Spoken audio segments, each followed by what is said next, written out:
Holy manoli. What is going on here? If you can hear me, if you can put something in the chat, I can't get video going. I don't know what's going on. This is one of these like weird days.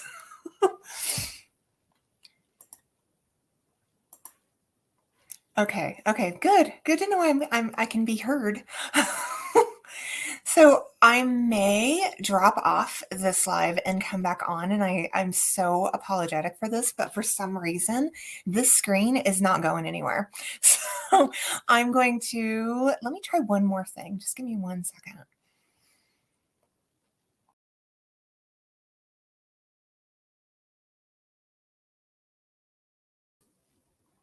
Okay.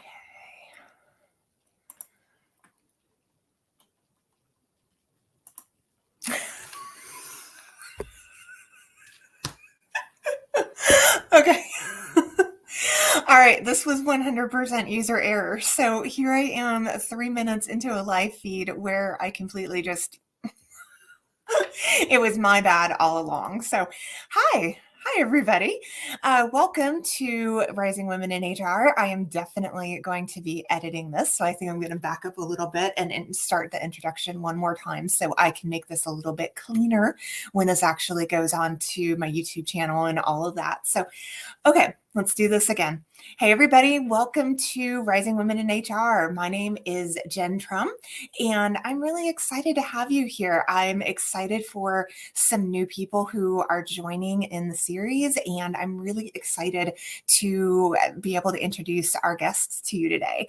So before we get into today's episode, I wanted to introduce myself. I think we do have some new people here today, and I think it's a lot of fun to be able to say, hey, here's who I am, here's what I do, here's why I do it, kind of thing. So my name is Jen Trum. As I said before, I was in human resources for over 20 years and finally left HR about a year ago. And I now do coaching. I'm a life coach specifically with women who struggle with confidence and really want to believe in their potential, believe in their ability to grow as a leader within HR or outside of HR. So that's really what I do. And the why for this series really came to me because I think women in particular really need strong role models. I think, there's so much to be said about others who also go down the same road that we do, who struggle the way that we do, who have doubts and insecurities and deal with imposter syndrome and all of that.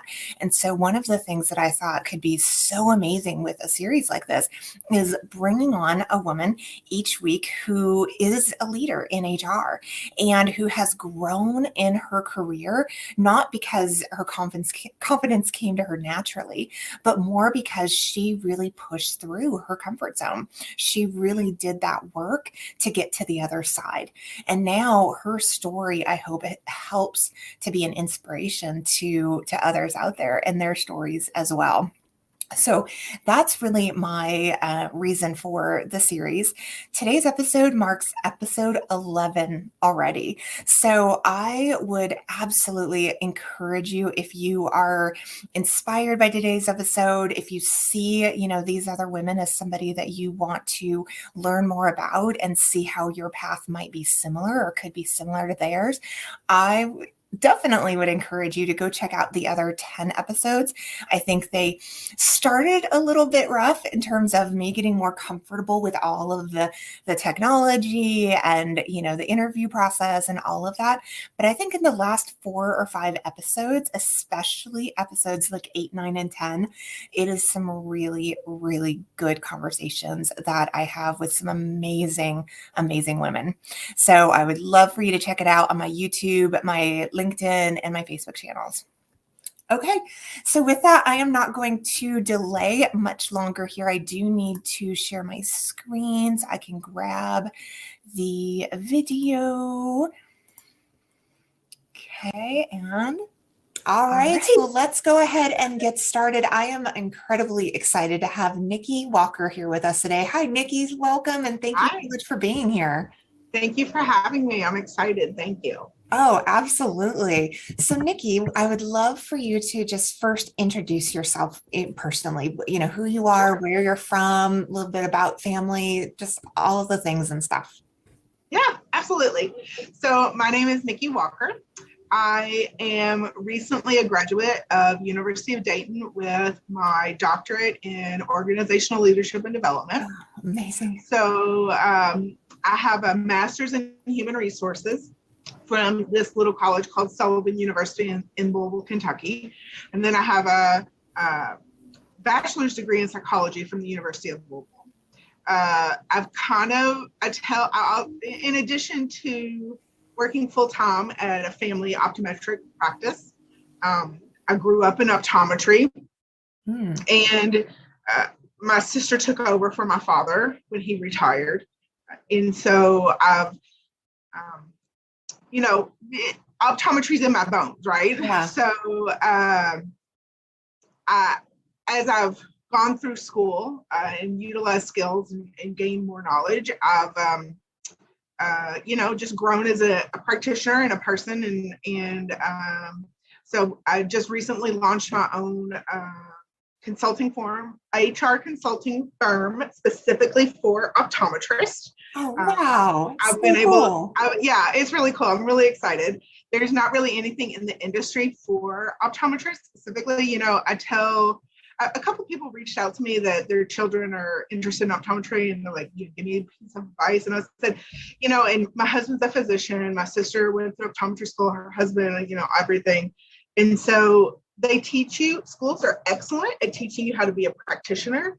They do not teach you how to be a businessman, a business owner. Mhm. Yeah. And Yeah. so these organizations that are 15, 25, 30 people that are smaller, that don't necessarily have the bandwidth to hire a full HR person, that's where I come in. But Oh, anyway, so I'm married, and in the midst of a pandemic, in the midst of a variety of things happening, I was going to school, the pandemic was happening, I was working full time in medicine, so I had to be open. I adopted a child, oh and my gosh. yeah, and Congratulations. so thank you. Her name is Ellie, and she's the light of our lives. And so her adoption was finalized last Monday. Oh my gosh. Congratulations on that. That's amazing. So a lot of exciting things are happening right now. The adoption, and um, you know, I am fortunate to have worked for my family, even though it's difficult at times. But our family is a little unique because my sister lives across the street with her 4 children. Oh, And before I wow. had, yeah, before I had Very my close own, family.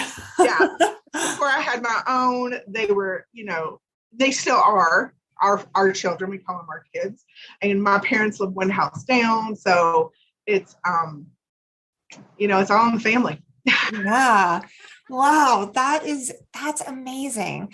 So in terms of where you're going with this new consulting business, how what is like maybe areas or area that you really feel like you thrive? Where's like kind of your special niche?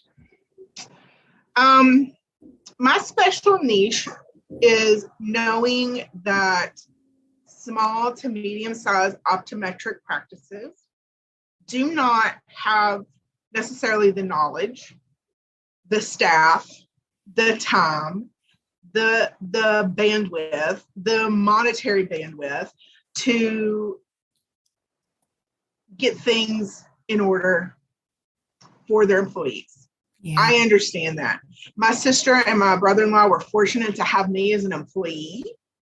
And that was, they had me as the practice manager, and also happened to be, a background in human resources. Mm-hmm. So I understand those challenges. I understand that you may not necessarily know where to turn or where to go, or the associations that I've reached out to, the KOA or the Kentucky Optometric, the Indiana Optometric, the Tennessee Optometric, they don't have those resources for optometrists Yeah. either, because their focus is on keeping them uh, you know up to date on optometry, on Right. medicine, Right. right? Right. So that's my niche. My niche is small business, medium to small business. I definitely understand the challenges of family business, and keeping you in compliance, because a lot of people don't know, at 15 employees, you're going to need X, Y, and Z. At 25 employees, you need an FMLA policy. When you get a second practice, you need blah, blah, blah, blah, blah. Yeah. And even though I'm based in Kentucky, federal law is federal law, right? Yep. And Indiana state law is going to be similar to Kentucky. And so, I feel like I can be a great resource to people that didn't know where to turn to begin with. And because I understand optometry, I understand how your practice works, right? I understand that a patient comes in and you have all these lens options and the training protocol that needs to be in place for a person who's never been in optometry to learn everything about optometry. The optics, the adjustments, the equipment, and it's a lot. I tell all my employees that come on board, I said it's like pouring a bucket full of information into a thimble. And I say, not that I'm calling your brain a thimble, but it's overwhelming. Yeah. And if my dissertation was on training and development and longevity of employees. So I understand the importance of a training schedule. I understand the importance of setting down and looking at how your office works, and should they, I get all that. Yeah. Yeah. That is so amazing, because you have really been able to take your past experiences and really then being able to kind of bring in these other pieces, through your education and your growth and all of that. So way to go. That is really exciting. I'm excited. I'm really excited. Tennessee has already asked me to come to their Congress. They call it a Congress, but it is basically their conference. Yeah. In the fall. They normally, optometrists have a fall and a spring Congress, just so that you can get the out. Because like in the state of Kentucky, you have to have so many hours every single year. Like with the SHRM certification, you have 2 or 3 years, 2 years to get your credits in. Yeah. But optometry has to do it every year. Wow. Yeah. So there's a lot of, and then in addition to that, they call them para-optometric staff, which is basically non-optometrist. And, I can have added value for them as well and speak to them at the congresses and, talk about the importance of employee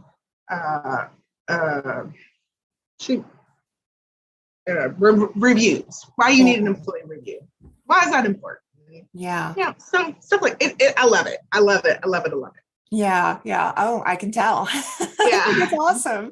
I love it. I love talking to people when they get excited about what they do, because that's a calling, like there's absolutely a purpose there. Yeah. Yeah. And I've told 2 or 3 people today, actually, everything in my life has culminated at this point. All my education, all my experience, all my hardships have come to this moment, and it's exciting. Yeah. Yeah. I can only imagine. That's really cool. Yeah. So Yeah. with that, I mean, think of like all that you have gone through to get to this moment, all the work that you've put in, all of the, doubts you've had to push through, right. all the insecurities. Right.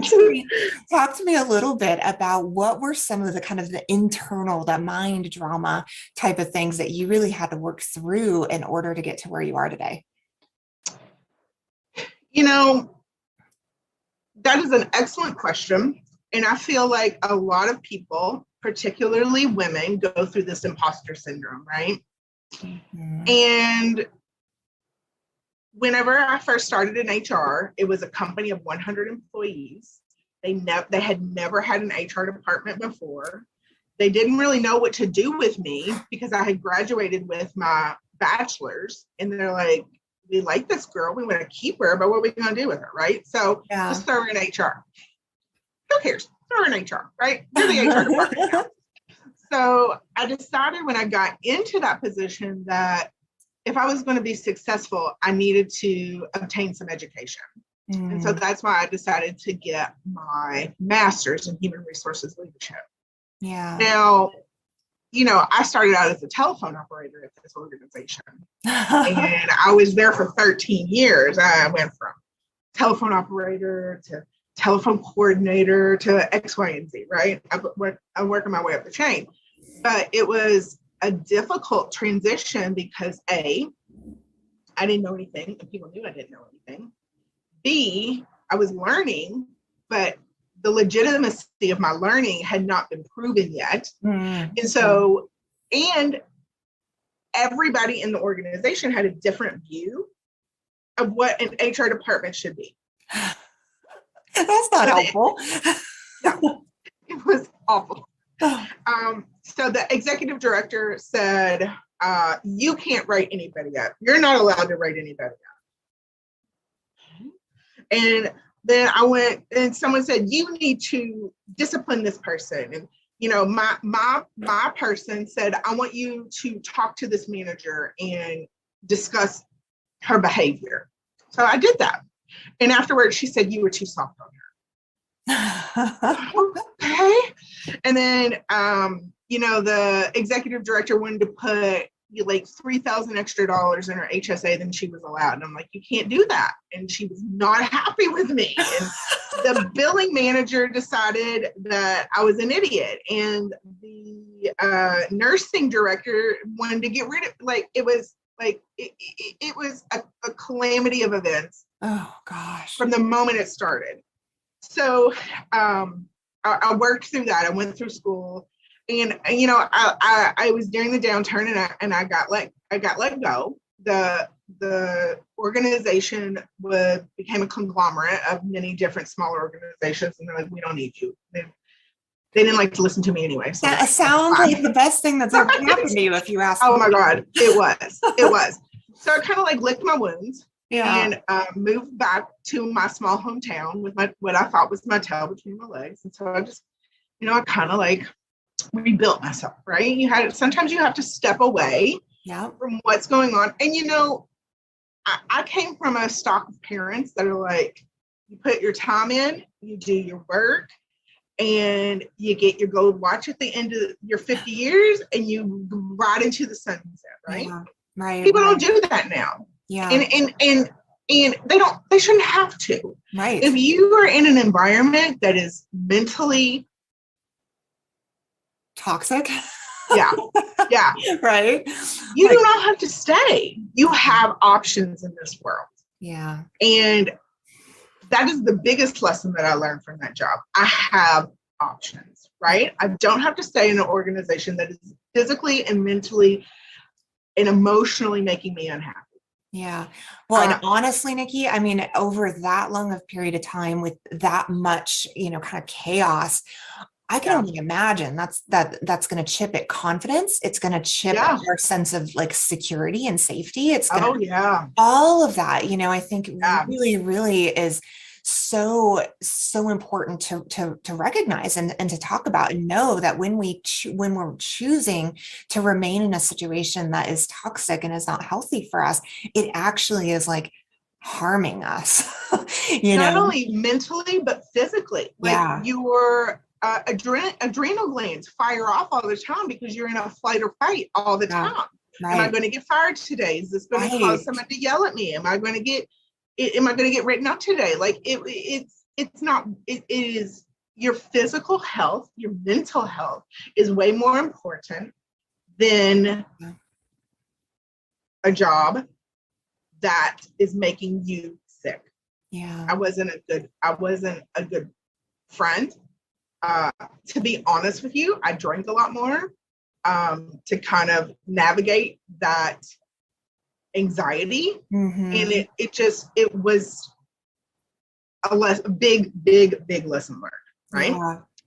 Yeah. So, oh, sorry, go ahead. I'm sorry, go ahead. No, go ahead. No, I was just agreeing with you. I know, I've been there as well. I used to suffer from burnout repeatedly because I Yeah, just wasn't taking care of myself. And I was going over, right, bending over backwards, wanting to try to, feel validated and feel appreciated right, and feel accepted. And so I would just push and push and push. right, And that is something that one of my biggest learning lessons, right, when I've been able to take a step away and say, oh my gosh, right? right. I was, Like 2020 is hindsight. And you're yeah, like, how did I survive that? right. You posted a book the other day, The Four Agreements, and I Yeah. have read that. I actually read that before I got in my doctorate program, and I had to take a class that they required us to read that. Oh, cool. And yeah, and the first time I read it, I wasn't in a place to like appreciate it. I get that. I'm like, this is all like hooey high, blah, blah, blah, like yeah, hippy dippy stuff, right? No, it's a great book. It's a yeah, wonderful book. I highly recommend it to all your listeners, The Four Agreements. And the one thing that I took away from that book is don't take things personally. yeah. And I, as a younger person, um, as a younger person that put in 120% of what I thought was 120% because it was such a toxic environment, it was difficult to gauge what was actual work and what was fighting to save my job. yeah, right. Just kind of I took, spinning. I took Yeah. everything personally. I remember this one time my employer, my boss, was doing a performance review on me. And she didn't, it really wasn't a bad comment, but it was a corrective action, right? It was Mhm. it was a constructive criticism. And I like burst into tears because I was so burnt out. I was so stressed. Felt like I was doing everything I possibly could at that job when I was pulled in so many different directions, being told by so many different people on what to do. Mm. And it's a great lesson in life to not take things personally. Yeah. And another thing that I've learned over the years is called the spotlight effect. I don't know if you've ever heard of the spotlight effect. I And it's have, but like, I'd love for you to share. Yeah. yeah. So the spotlight effect basically says that when other people are having issues, we feel that it's about us because we Yeah. have the spotlight on it. And it Yeah. 90% of the time it's not about us. Yeah. When my sister's having a crappy day and she comes to me and says, I don't even know what you do. And I'm like, it like really hurt my feelings, right? But then I have to step back and say, you know what? It's not about me. Yeah. She's my sister. She says things to me that she probably shouldn't because that relationship is complicated and it's hard to separate between, professional, we're sisters. We have a shared history for almost 50 years. So, it's not about you. It's not Yeah. about you. Yeah. I love that so much. I think it's something that was one of my biggest takeaways from that book as well, because it Yeah. really hit home. And I was able to, kind of like we were talking about earlier, hindsight is 2020. I was able to look back on my life and just with so much compassion, I think Yeah. for the first time as I read through that book, because I, like you, it was a tough read the first time. Yeah. And so it really wasn't until the second time through that it Right. started to like get some movement around, wow, Right. this is it.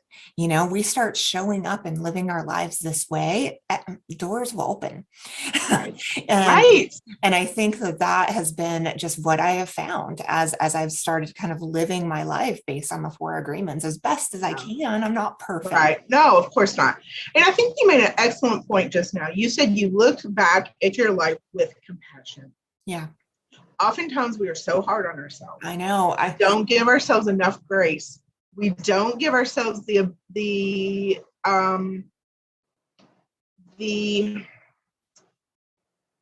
what am I looking for?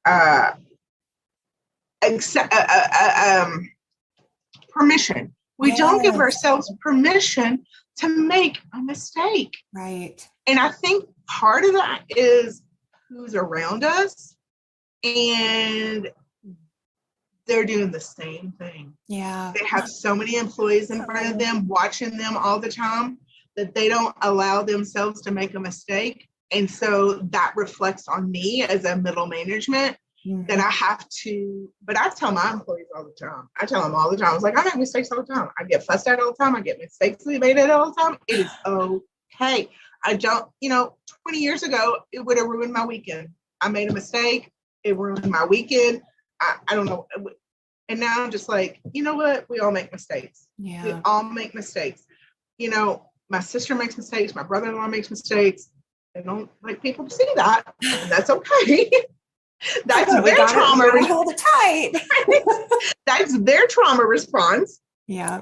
But it's okay. And I want your listeners to know that we have to give ourselves some grace. We have to give ourselves some grace, or you're going to go crazy. Right.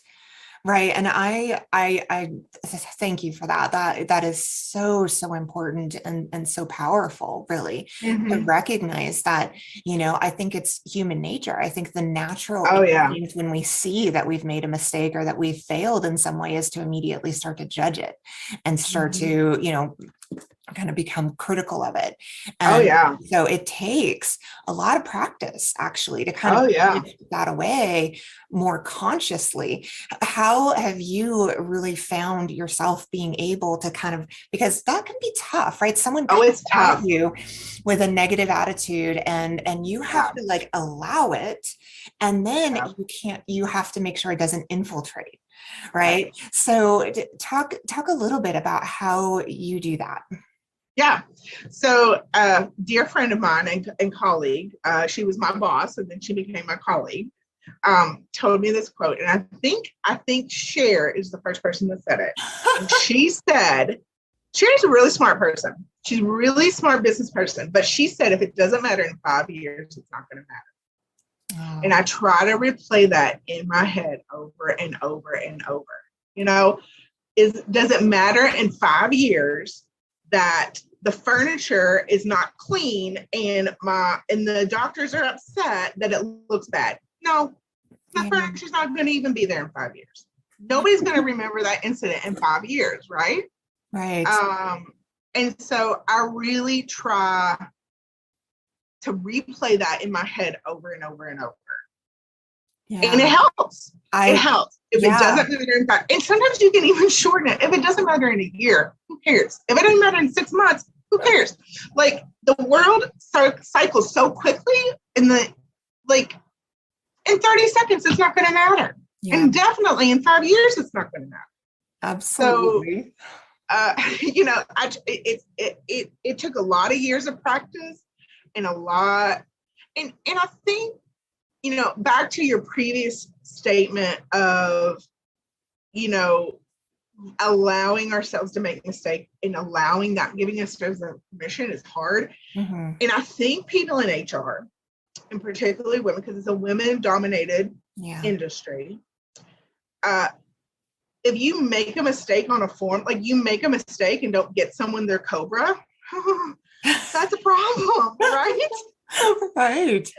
That's a problem. You only have so much time. The person didn't tell you about their qualifying events because they didn't listen in orientation, but you told them in orientation. and these mistakes sometimes matter, right?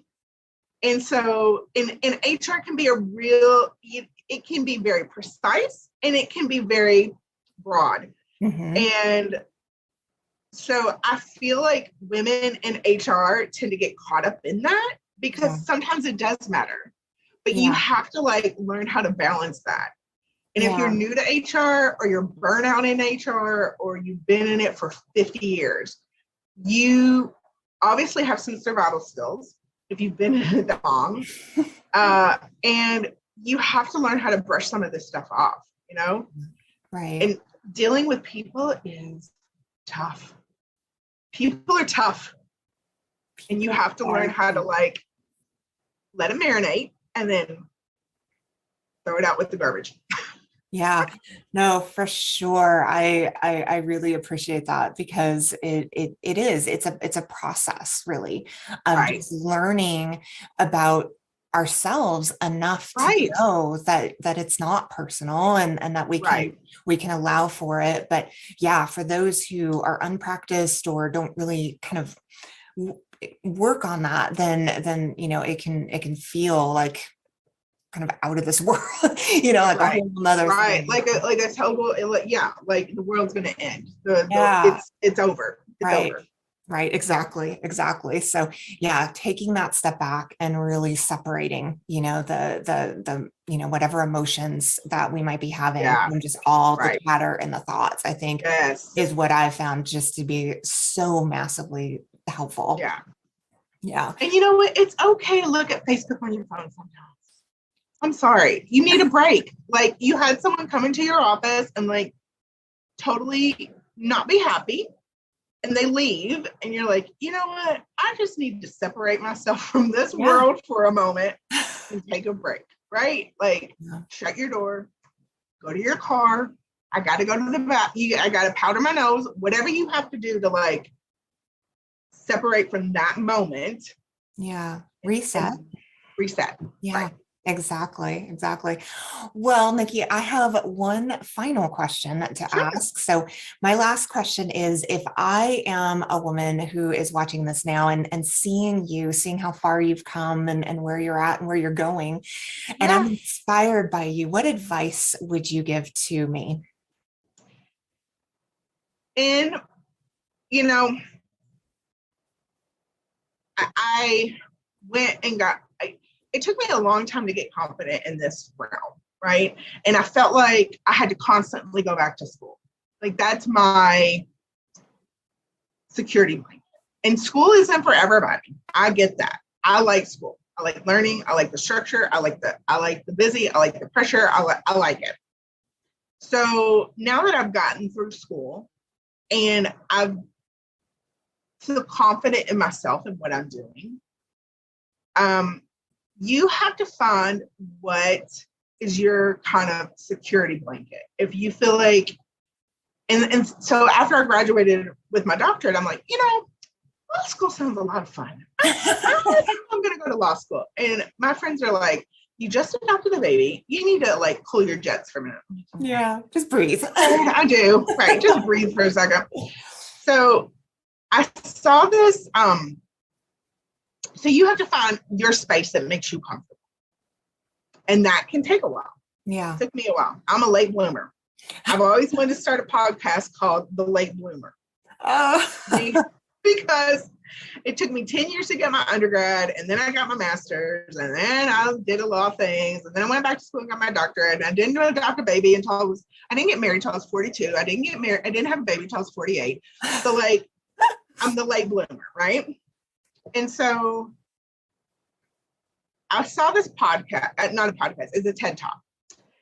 And it was a requirement for school. And it was called, not, I'll have to get the name. I'll get the name for it so you can send it to your readers or your listeners.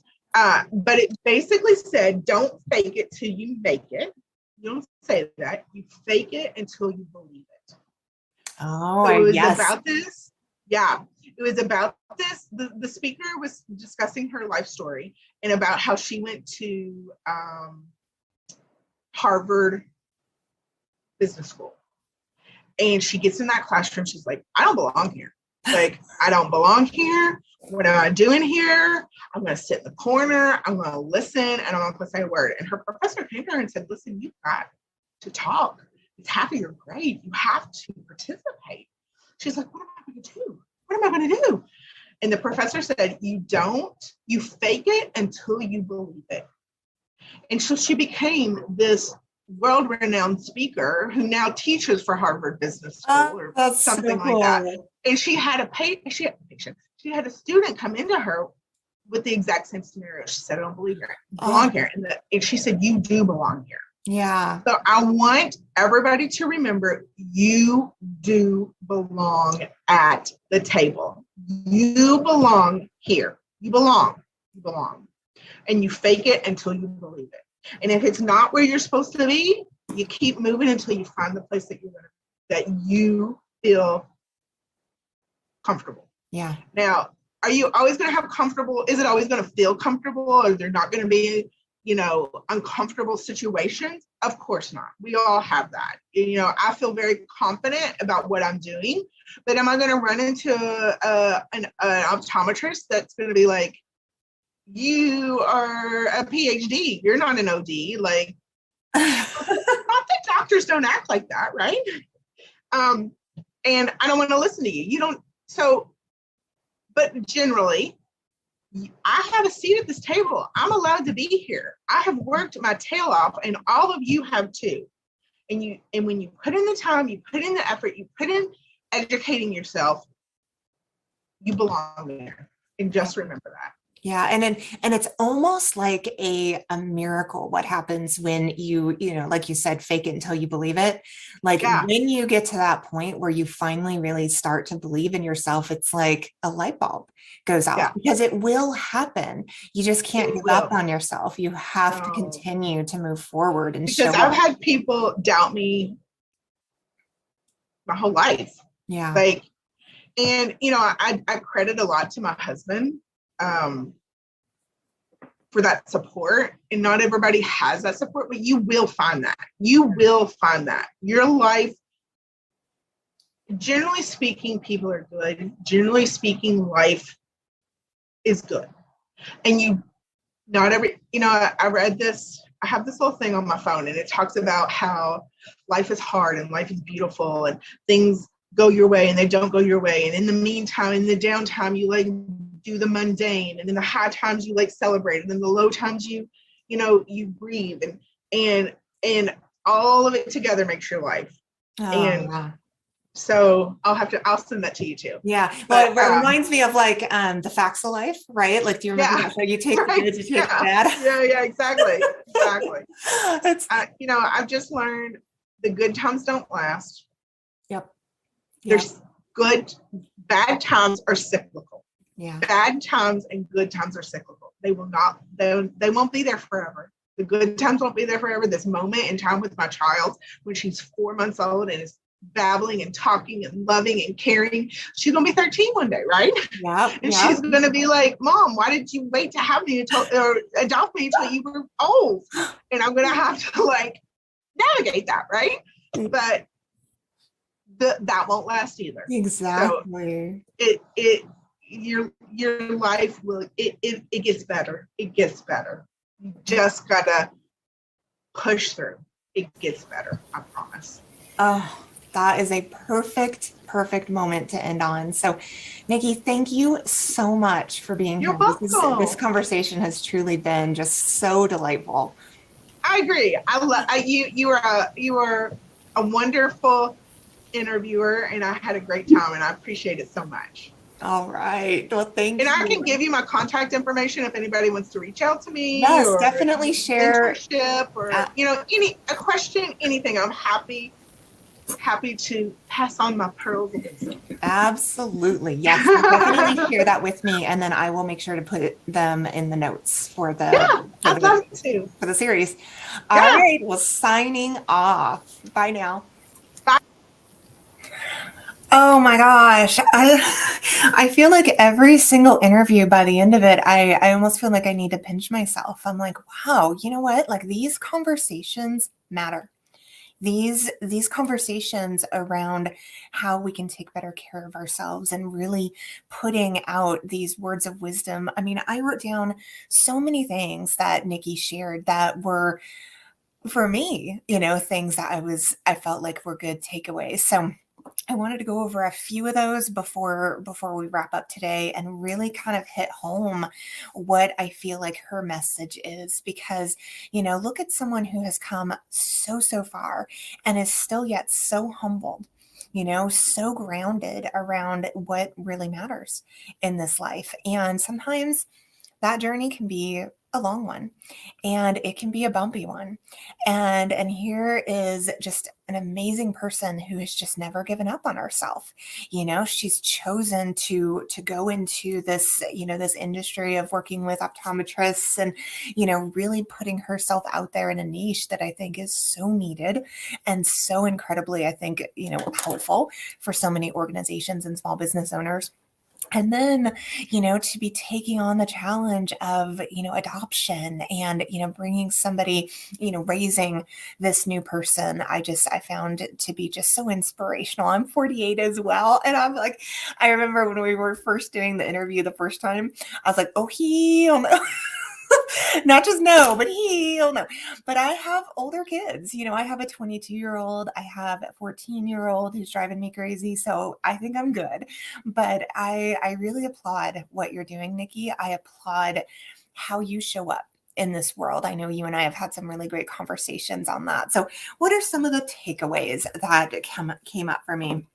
I think one of the big ones is this concept around, I think it was a spotlight theory or spotlight something or another, but the whole concept is that as human beings, we are so self-focused, way more than I think we even realize, to the point that when it comes to like other people's drama, other people's issues, if we're stuck in something ourselves, it's really, really difficult. We have a really hard time shifting that focus when we are in a kind of an emotionally overwhelmed place. So, having awareness around that can be really, really difficult, to be able to put our own feelings and emotions aside, which I know anyone who is, who's been in HR or who's done HR, we know what that's like. We have to do that all the time to put, how we really feel about a situation, be impartial, right?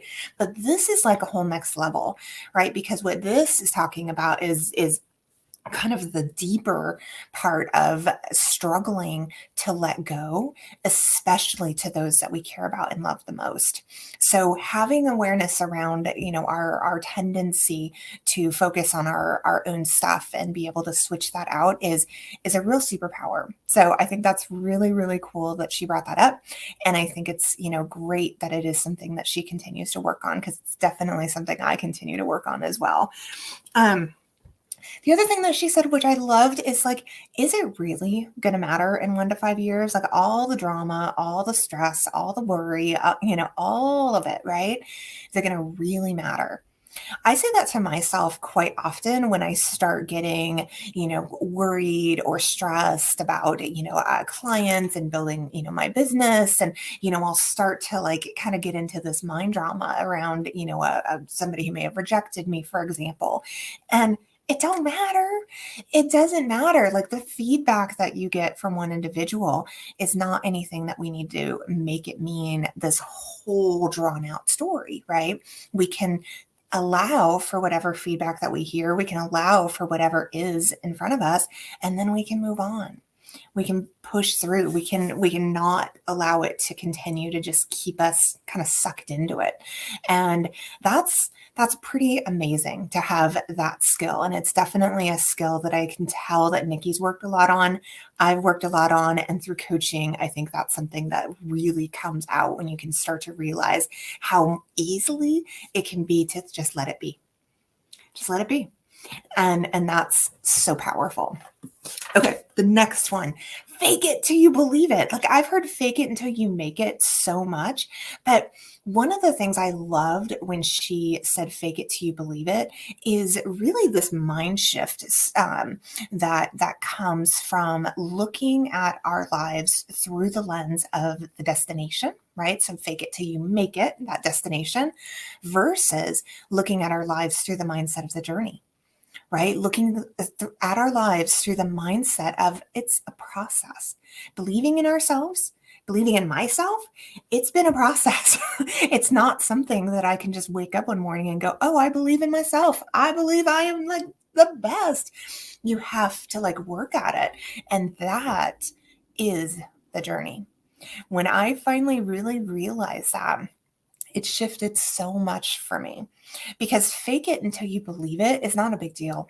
It's really not. I think we make it into a big deal. We try to tell ourselves it's a big problem, but it's not. I truly believe that now. And I think it has really helped me just become more naturally confident. Look at that. The byproduct of learning how to become more comfortable with faking it until you believe it will grow your confidence. So there's a win-win in that for sure. Last thing is she really believes that everybody belongs.